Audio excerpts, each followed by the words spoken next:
Your honour, Kasim bye എന്നു പേരുള്ള ഈ നൊട്ടോറിയസ് ക്രിമിനലിന്റെ പൂർവ്വകാല ചരിത്രം കൂടുതലായി വിശദീകരിക്കാതെ തന്നെ ബഹുമാനപ്പെട്ട കോടതിക്ക് ബോധ്യമുള്ളതാണ്. സ്വന്തം സഹോദരിയുടെ വിവാഹം നടത്താനെന്ന വ്യാജേന കോടതിയുടെ ദയാദാക്ഷിണ്യത്തിന്റെ പേരിൽ പരോൾ ആവശ്യപ്പെടുന്ന കൊടും ക്രൂരനായ ഈ കുറ്റവാളിയെ സമൂഹ മധ്യത്തിലേക്ക് ഇറങ്ങിച്ചെല്ലാൻ അനുവദിച്ചാൽ വീണ്ടും കുറ്റകൃത്യങ്ങളുടെയും കൊലപാതകങ്ങളുടെയും ഒരു പരമ്പര തന്നെ നടക്കുമെന്നുള്ളതിൽ യാതൊരു സംശയവുമില്ല. മാത്രമല്ല, ഇതിനു മുമ്പ് പല ഉന്നത പോലീസ് ഉദ്യോഗസ്ഥന്മാർക്ക് നേരെയും ഈ നിൽക്കുന്ന കാസിം ബായി വധഭീഷണി മുഴക്കിയിട്ടുണ്ടെന്നുള്ള കാര്യം ഞാൻ ബഹുമാനപ്പെട്ട കോടതി മുമ്പാകെ ഓർമ്മപ്പെടുത്തുന്നു. ആയതിനാൽ ബഹുമാനപ്പെട്ട കോടതിയുടെ യാതൊരുവിധ ആനുകൂല്യവും ദയാദാക്ഷിണ്യവും ഈ പ്രതി അർഹിക്കുന്നില്ല. നോ, ഇതല്ല എന്നെ പുറത്തു വിടാതിരിക്കാൻ എന്റെ പേരിൽ അടിച്ചേൽപ്പിക്കുന്ന ആരോപണങ്ങളാണ്. വർഷങ്ങളോളം ജയിലിൽ കഴിയുന്ന എനിക്ക് ജാമ്യമോ പരോളോ ഒരിക്കൽ പോലും അനുവദിച്ചു തന്നിട്ടില്ല. പക്ഷെ ഇപ്പോ മറ്റാരും തുണയില്ലാത്ത എന്റെ കൊച്ചു പെങ്ങളുടെ നിക്കാഹ് നടത്തി കൊടുക്കാൻ ഒരാഴ്ചത്തെ പരോളെങ്കിലും ബഹുമാനപ്പെട്ട കോടതി എനിക്ക് അനുവദിച്ചു തരണം. നോ യുവർ ഓണർ, ഇയാൾ പറയുന്നത് പച്ചക്കള്ളമാണ്. ഒരാഴ്ചയല്ല, ഒരു ദിവസം പോലും ഇയാൾക്ക് പരോൾ അനുവദിക്കാൻ പാടില്ല. അനുവദിച്ചാൽ വിടില്ല, ഒരുത്തരെ ഞാൻ വെറുതെ വിടില്ല. എന്റെ ബാപ്പ ഖാദർ ഭായി പോലെ എന്നെയും ജയിലിനകത്തിട്ട് കൊല്ലാനാണ് ഭാവമെങ്കിൽ ഒരുത്തരെ ഞാൻ വെറുതെ വിടില്ല. എല്ലാത്തിനും കൊന്നുകളെ. I will come again.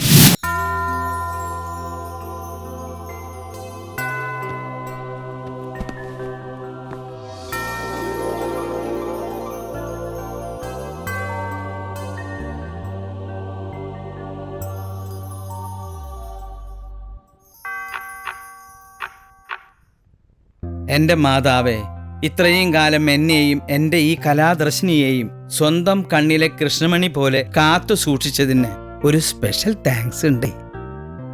ഇവിടെ പഠിക്കാൻ വരുന്ന പെൺകുട്ടികളെയും ടീച്ചർമാരെയും പീഡന വീരന്മാരിൽ നിന്നും, പ്രത്യേകിച്ച് ഒളി ക്യാമറയിൽ നിന്നും സേവ് ചെയ്ത് അവരെ സൽസ്വഭാവികളും സദാചാര ബോധമുള്ളവരുമാക്കി തീർക്കണമേ. ആൺകുട്ടികൾക്കും പെൺകുട്ടികൾക്കും തമ്മിൽ പരസ്പരം സ്നേഹമല്ലാതെ പ്രേമമെന്ന വികാരം അവരുടെ മനസ്സിൽ പൊട്ടിമുളയ്ക്കരുതേ. പിതാവിനും പുത്രനും പരിശുദ്ധാത്മാവിനും സ്തുതി. ആമേൻ. ഫാദർ തറക്കണ്ടം, നീ നിന്റെ മക്കളെ അവിശ്വസിക്കരുത്. അവർ ദൈവത്തിന്റെ കുഞ്ഞാടുകളാണ്. കാണാതെ വിശ്വസിക്കുന്നവർ ഭാഗ്യവാന്മാരാണെന്ന് നീ കേട്ടിട്ടില്ലേ? എന്ന് സ്വന്തം മേശിക്കൂട്ടാ. അങ്ങനെ കർത്താവിന്റെ സൗണ്ട് നിന്നെ ഞാൻ ശരിയാക്കി തരാടാ.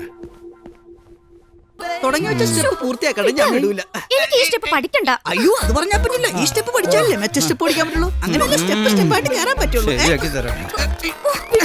എന്നാ പിന്നെ വേറെ സ്റ്റെപ്പ് കാണിച്ചു തരാം. Titanic step. കുട്ടി, എന്റെ ചിറകിൽ തലോടിക്കോളൂ. ചിറകോ? ഇത് തന്നെ, ഇത് ചിറക്. തലോടിക്കോളൂ. പിടക്കേന്ന് തലോടൂ. വരൂ, സമയങ്ങളല്ലേ. തലോടൂ. ആ പിശാച് എന്നെ പെട്ടെന്ന് തലോടൂ. അങ്ങനെ മാന്താനല്ല, തലോടാൻ. പൊന്തണില്ല. കണ്ടപ്പോ ഇത്ര ഭാരം തോന്നിച്ചില്ലല്ല. എവിടെ നിന്നാണ് ഇത്ര ഭാരം നടത്തുക? എന്നാലും നല്ല സുഖമുണ്ട്. അച്ഛനായിരുന്ന വെറുതെ അല്ലേ പൊന്താത്ത? അല്ല, ഞാൻ നമ്മുടെ പ്രോഗ്രാമിന്റെ ബ്രേക്ക് ഡാൻസ് പറഞ്ഞു കൊടുക്കായിരുന്നു. അതേടാ, നിന്റെ ഈ ഞരമ്പ് രോഗം എനിക്ക് മനസ്സിലായി കൊച്ചാൻറ്റി. എന്താ അച്ചോ? നിന്നെ ഞാൻ ഇവിടുന്ന് പറഞ്ഞു വിടേണ്ടി വരുമോ? വിടേണ്ടി വരില്ല അച്ചോ, ഞാൻ നന്നായച്ചോ. എങ്ങനെ? അച്ഛൻ എന്നെ ഉപദേശിച്ചില്ലേ, വെള്ളം അടിക്കരുത്, അന്യ സ്ത്രീകളെ നോക്കരുത്. എന്നിട്ട് ഞാനിതെല്ലാം നിർത്തിയച്ചോ. പിന്നെ ഇപ്പൊ ഞാൻ ഇവിടെ കണ്ടതോ? അത് സ്റ്റെപ്പ് പഠിപ്പിച്ചല്ലേ അച്ചോ. എനിക്കില്ല അമ്മയും പെക്കന്മാരും. അച്ഛനെ വെറുതെ സംശയിച്ചു. ഇല്ല, പോട്ടെ. എനിക്ക് സഹിക്കില്ല. എന്താ എന്റെ അച്ഛൻ.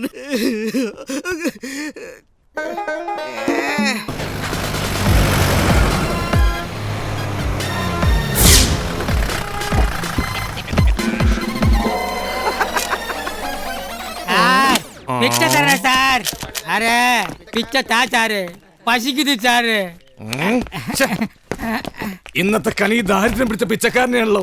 ഇന്ന് മുഴുവൻ തറക്കണ്ട അച്ഛന്റെ മുമ്പിൽ വെറും തറയിട്ട് കൈ നീട്ടി നിൽക്കേണ്ടി വരുമല്ലോ.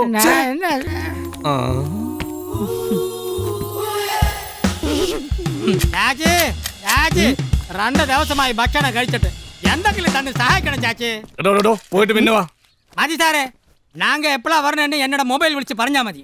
My number is 98460. മതി മതി മതി മതി. അവന്റെ അമ്മായിയോട് ഒരു മൊബൈല്. അപ്പോ ഞാൻ സാർ മനുഷ്യന്മാരെ കണ്ടിട്ടില്ല. കാണണ വെച്ച് നടക്കണം. ഇതുപോലൊരു പിച്ചക്കാരനെ ഇന്നലെ എന്നോടൊന്ന് വിശക്കണമെന്ന് പറഞ്ഞ് 1 രൂപ ചോദിച്ചു. ഞാൻ ചോദിച്ചു 1 രൂപക്ക് എന്ത് ഭക്ഷണം കിട്ടാനാണ്. അപ്പൊ അവൻ പറയണേ 2 ദിവസമായിട്ട് ചൈനീസ് ഫുഡ് കഴിക്കാത്തോണ്ട് എത്ര കിലോ തൂക്കം കുറഞ്ഞത് കൊയിലിട്ട് നോക്കാനാണെന്ന്. പിച്ചക്കാര് വരെ ഡേറ്റിംഗ് തുടങ്ങി. ചിരി കണ്ട് എന്റെ ചക്കരേ. എന്നടാ ഇത് പട്ടാപ്പാൽ കിസി പണിരിക്കുന്ന അമേരിക്കയാ? ഹായ് ചേച്ചി. ഹായ്.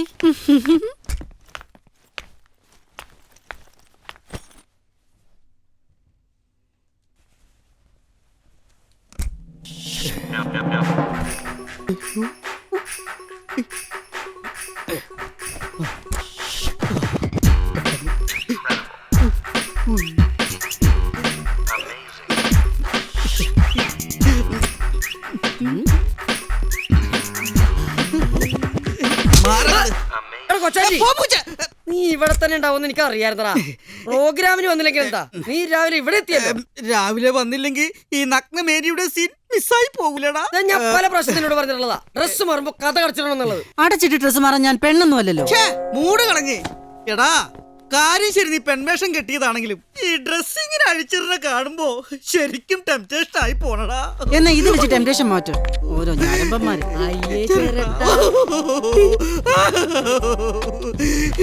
അരുതാത്തതൊന്നും ചെയ്യരുത്. ഇത് ചിരട്ടയാണ്. ഞാൻ അത്രക്കാരനല്ല. No no no no no. ഈ മാസം എല്ലാ ദിവസവും കളിയുള്ളതാ. No problem. ഡെയിലി കളിയുണ്ടെന്ന് കരുതി ഐറ്റംസ് ഒന്നും കുറക്കില്ല. ഓക്കെ ഓക്കെ ഓക്കെ ഓക്കെ ശരിയാക്കാം. രാവിലെ തന്നെ എന്ത് വീട്ടിലാണ് പറഞ്ഞത് സിറ്റി മോളെ. ഈ പെണ്ണുങ്ങളുടെ ശബ്ദം കേട്ടാ ഫോൺ താഴെ വെക്കില്ല ചില കോന്തന്മാര്. ഓരോന്നും ചോദിച്ചിങ്ങനെ രാഗിക്കൊണ്ടിരിക്കും. എങ്ങനെ രാഗാതിരിക്കും? നിന്റെ കിളിനാദം കേട്ടാൽ മീശ മുളച്ച ഏതെങ്കിലും ഒരുത്തൻ ഫോൺ താഴെ വെക്കുവോ? അതെ അതെ, കലാംകയുടെ വർഗമല്ലേ. എന്റെയൊക്കെ വർഗം ഉണ്ടായത് കൊണ്ടല്ലേ നിനക്കൊക്കെ ചുണ്ടും ചോപ്പിച്ച് നടക്കാൻ പറ്റുന്നത്. ഇന്നലത്തെ പരിപാടിയുടെ കണക്കും ബാലൻസ്.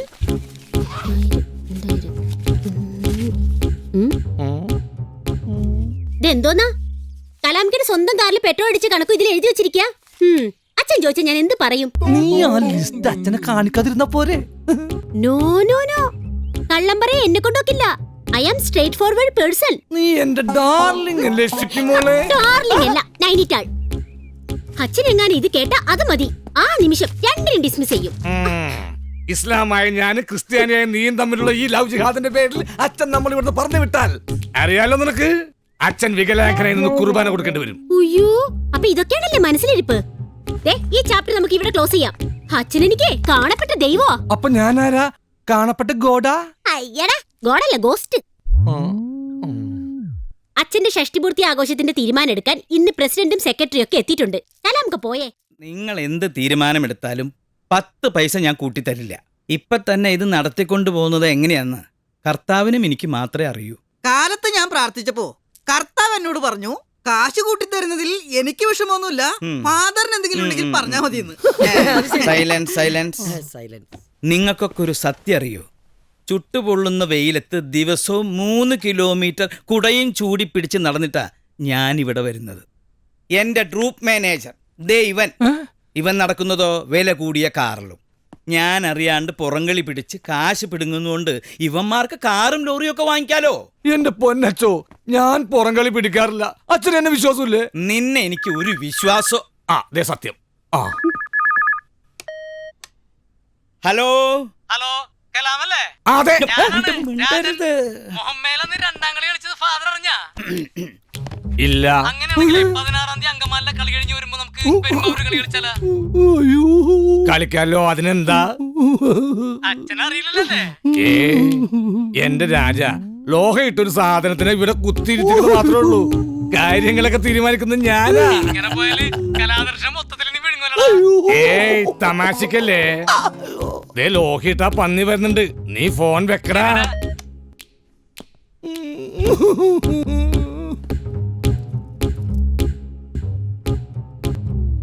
എടാ കോന്ത, നിങ്ങളുടെ എല്ലാ കളികളും ഞാൻ അറിയുന്നുണ്ട്.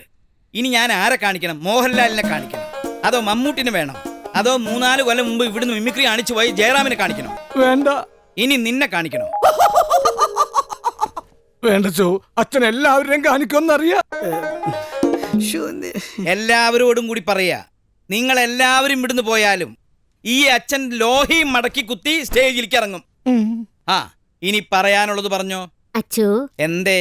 ഈ വരുന്ന ഓഗസ്റ്റ് 12 അച്ഛന് 60 വയസ്സ് തികയുന്ന കാര്യം നാട്ടുകാരെ മൊത്തം നമുക്കൊന്ന് അറിയിക്കണ്ടേ? അതെ അച്ചോ, അച്ഛന്റെ 60th ആനിവേഴ്സറി അടിച്ച് പൊളിച്ച് നമുക്ക് സെഞ്ചുറി ആയിട്ട് ആഘോഷിക്കണം അച്ചോ, അല്ലേ? നാട്ടുകാരുടെ മുന്നിൽ എന്നെ കിളവനാക്കി നിർത്തിയിട്ട് ആഘോഷ കമ്മിറ്റിയുടെ പേരിൽ നിങ്ങൾക്കൊക്കെ കുടിച്ച് മലിച്ച് ദേ ഇങ്ങനെ നടക്കാനല്ലേ? അത് വേണ്ട. അത് വേണ്ട. 60 വയസ്സായ നാട്ടുകാർ പറഞ്ഞാലേ അച്ഛനെ നാണക്കാര്. അത് നമുക്കൊരു ഡിസ്കൗണ്ട് കൊടുക്കാം. അച്ചോ, നമുക്ക് കുറച്ചുകൂടി താഴോട്ട് ഇറങ്ങിയിട്ട് ഗോൾഡൻ ജൂബിലിയായിട്ട് ആഘോഷിക്കാം. മോനെ നീങ്ങോട്ട് വന്നേ. എന്താ അച്ചോ? നീ പച്ചാളം പാപ്പച്ചന്റെ സൽപുത്രനല്ലേ? ഉറപ്പില്ല അച്ചോ. നിന്റെ തലയിൽ ഇത്രയും ബുദ്ധി ഉള്ളത് കൊണ്ടാണ് നീ അപ്പനെ പോലെ തന്നെ താഴ്ന്ന് മുകളിലേക്ക് പൊന്താണ്ട് ഇങ്ങനെ തന്നെ ഇരിക്കുന്നത്. ഉറപ്പായി. ആകെ 3 അടി 2 ഇഞ്ചേ ഉള്ളൂ മമ്മൂട്ടി അവന്റെ മനസ്സിൽ. അച്ഛൻ ടെൻഷൻ അടിക്കണ്ട. ആഘോഷത്തിനുള്ള സ്പോൺസർമാരെ ഞങ്ങൾ കണ്ടെത്തിക്കോളാം. 10 പൈസ ഇവിടുന്ന് എടുക്കണ്ടെന്നേ. നിങ്ങൾക്കൊക്കെ അത്രയ്ക്ക് നിർബന്ധമാണെങ്കിൽ ആയിക്കോളൂ. പക്ഷെ അതിന്റെ പേരിൽ ദൂർത്തടി ഒഴിവാക്കണം. ഏയ്, ഞങ്ങൾ ദൂർത്തടിക്കാറില്ല അച്ചോ, ഞങ്ങൾ അടിക്കുന്ന കട്ടറമ്മ. പിന്നൊരു കാര്യം, ആഘോഷം നടക്കുമ്പോൾ നമ്മുടെ പഴയ കലാകാരന്മാരായ ഉണ്ണിയെയും സാബുവിനെയും മനോജിനെയും ഒന്നും വിളിക്കാൻ മറക്കണ്ട. അതെ, അവരൊന്നുമില്ലാതെ എന്താഘോഷം? വൈകിട്ടത്തെ പരിപാടി തിലകം കളിക്ക്. നീ എന്താ മോഹൻലാൽ കളിക്കുക? വേണ്ട. എല്ലാരും ഞാൻ വിളിച്ചിരുന്നച്ചോ. ദുബായിന്ന് ഉണ്ണിയും ജിമ്മി എത്താൻ തേറ്റിട്ടുണ്ട്. ബാംഗ്ലൂരിന്ന് മനോജും വരും. പക്ഷെ സാബു ചേട്ടൻ അമേരിക്കന്ന് വരാൻ ലീവ് കിട്ടില്ല അത്രേ. എന്തേ? അവനെ ഒബാമ പിടിച്ചു വിഴുങ്ങിയോ? അപ്പൊ പ്രസിഡന്റ് അച്ഛൻ സമ്മതിച്ചു കഴിഞ്ഞു. നമുക്ക് ആഘോഷം അടിച്ചു വിളിക്കണ്ടേ? വാ, ആലോചിക്കാം. നമുക്ക് അടിച്ചു മൂത്തൊന്ന് അർമാദിക്കണം. അന്ന് വേറെ ഇന്നേ തുടങ്ങി അർമാദിക്കാടാ. ഷഷ്ടിപൂർത്തി ആഘോഷത്തിനെ നല്ല കുട്ടപ്പനായിട്ട് വേണം സ്റ്റേജിൽ കയറാൻ. 4 ആള് കാണാനുള്ളതാ. പിന്നെ തലമുടിയൊക്കെ ഒന്ന് കറുപ്പിച്ച് മുഖമൊക്കെ ഒന്ന് ഫേഷ്യൽ ചെയ്ത് ഒക്കെ ഒന്ന് നന്നാക്കണം. ഓക്കെ? അയ്യേ.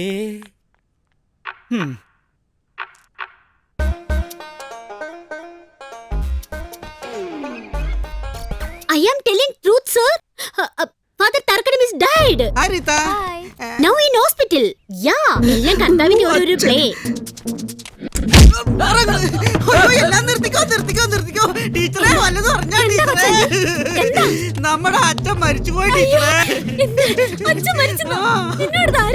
ചിറ്റിമോള് ഫോണിൽ വിളിച്ച് പറഞ്ഞ ഞാൻ കേട്ടതാണ് ടീച്ചറെ. ബോഡി ആശുപത്രി കിടക്കാണ്. വാ, എല്ലാവരും വാ, കുട്ടികളെല്ലാവരും വാ.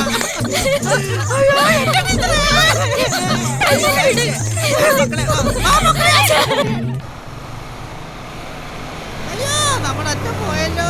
അയ്യോ, കാല് കെട്ടില്ലേ ചത്തുപോടാ. അയ്യോ, വരിവരിയായിട്ട് എവിടെ?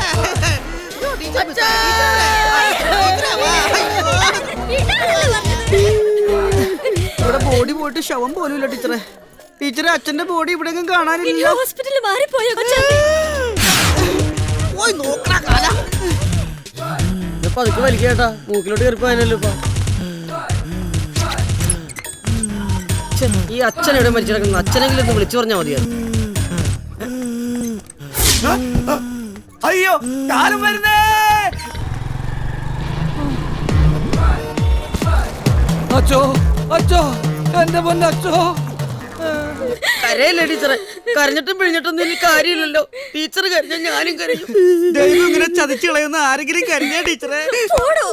ഇല്ലെങ്കിൽ കടമായിട്ട് വാങ്ങിച്ച 1000 രൂപ ഞാൻ ഇന്നലെ അച്ഛനെ തിരിച്ചു കൊടുക്കുവായിരുന്നു. ശരിയാ, മോളിന്ന് വിളിച്ചാൽ എല്ലാരും പോകണ്ടേ? മോളിന്ന് വിളിച്ചാൽ എല്ലാരും കൊടുത്താണ്. മോളി മാത്രം പോയപ്പോ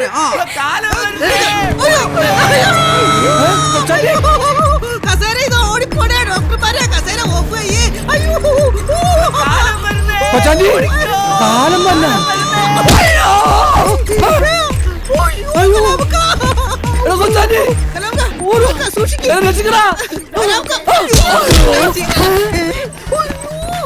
എന്താ പേര്? എനിക്ക് വളരെ ഇഷ്ടമായി. എന്നെയോ?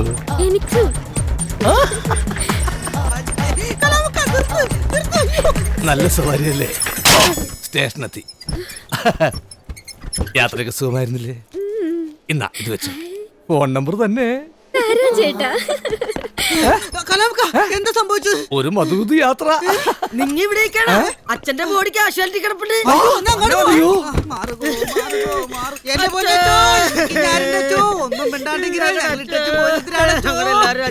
അച്ചോ പറവൂർ ലക്ഷ്മി കോളേജിൽ പ്രോഗ്രാം അവതരിപ്പിച്ചിട്ടിരിക്കുമ്പോഴാ ഇടുത്തി പോലത്തെ ദുഃഖ വാർത്ത കേട്ടത്. കേട്ട പാതി കേൾക്കാത്ത പാതി പ്രോഗ്രാം നിർത്തിവെച്ച് അതേ ഡ്രസ്സിൽ ഓടി പോകുന്നതാണോ? അച്ഛന്റെ കാലശേഷം കലാദർശന എന്റെ പേരിൽ എഴുതരുമെന്ന് ദേ ഇന്നലെയും കൂടി ഞാൻ സ്വപ്നം കണ്ടതല്ലേ അച്ചോ. മരിച്ചു നരകത്തിൽ പോകുന്നതിന് മുമ്പ് അങ്ങനെയെങ്കിലും ഒരു പുണ്യപ്രവൃത്തി ചെയ്യാമായിരുന്നില്ലേ അച്ചോ? അപ്പൊ അച്ഛൻ എന്നോട് പറഞ്ഞില്ല അടുത്ത അവകാശം ഞാനാണെന്ന്. പിന്നെ അച്ഛന്റെ മനസാക്ഷി സൂക്ഷിപ്പാരം ഞാനാ. കലാദർശനയുടെ അനന്തരാവാസി ഞാനാ. അവന്റെ കുറിച്ച് തർക്കം എന്തായാലും അച്ഛൻ ഒരു ഷെയർ എനിക്ക് എഴുതി വെച്ചിട്ടുണ്ടോ?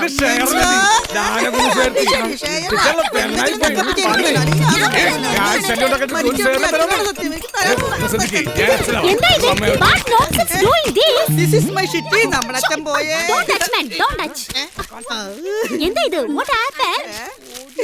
നിങ്ങൾ ആരും ബഹളം വെക്കണ്ട. എല്ലാവർക്കും ഞാൻ വെച്ചിട്ടുണ്ട്. ഞാൻ ചത്തെന്നും കരുതി നീയൊക്കെ റീത്തും വാങ്ങി ആഘോഷമായിട്ട് വന്നിരിക്കല്ലേ? എല്ലാം ഞാൻ കേട്ടാണ് കിടന്നത്. ആരടാ പറഞ്ഞത് ഞാൻ ചത്തു? ഞാനല്ല, ഈ ഷിറ്റിമോള് പറഞ്ഞാണോ? മൈ ഗോഡ്, ഞാനോ? നീ തോന്നിയാസം പറഞ്ഞാലുണ്ടല്ലോ. ഈ ഷിറ്റിമോള് ഫോൺ ചെയ്യണ ഞാൻ കേട്ടാണോ? ഫാദർ തറക്കണ്ണ ബീസ് ഡൈഡ് ദ ഹോസ്പിറ്റലിൽ എന്റെ സ്വന്തം ചെവിയോണ്ട് ഞാൻ കേട്ടാണോ? അപ്പൊ നീയാണ് എന്റെ ചരമക്കുറിപ്പ് അടിച്ചിറക്കിയതല്ലേ? അയ്യോ അച്ഛൻ, ഞാൻ അങ്ങനെയല്ല ഉദ്ദേശിച്ചത്. അച്ഛൻ ഡൈ ചെയ്ത് അലർജിയായി ഹോസ്പിറ്റലിൽ കിടക്കാന്നാ ഞാൻ പറഞ്ഞത്. ഡൈ എന്ന് പറഞ്ഞത് മരിച്ചു എന്നാണ് ഈ മണ്ട കരുതിയത്. ഇംഗ്ലീഷ് അറിയാത്തിന്റെ സ്പെല്ലിംഗ് മിസ്റ്റേക്ക് ആണോ? അതേടി, നിന്നെ പോലുള്ളവരെ കൂടെ നിർത്തിയ എനിക്കാണ് സ്പെല്ലിംഗ് മിസ്റ്റേക്ക്.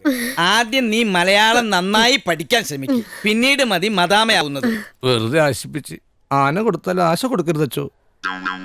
എന്താ മോനെ കലാമേ നീ പറഞ്ഞത്? അല്ല, കാര്യങ്ങൾ ഇങ്ങനെ സ്ഥിതിക്ക് ഈ റീത്തിന്റെ കണക്ക് ഇവിടെ ആരുടെ പേരിൽ എഴുതണം? ഇവിടെ വന്നേ. അത് നിന്റെ ഉമ്മാടെ അടിയന്തരത്തിന്റെ കണക്കിൽ എഴുതിയാ മതിട്ടാ. ഓ മതി, ഇപ്പൊ കണക്ക് ശരിയായി. എല്ലാരും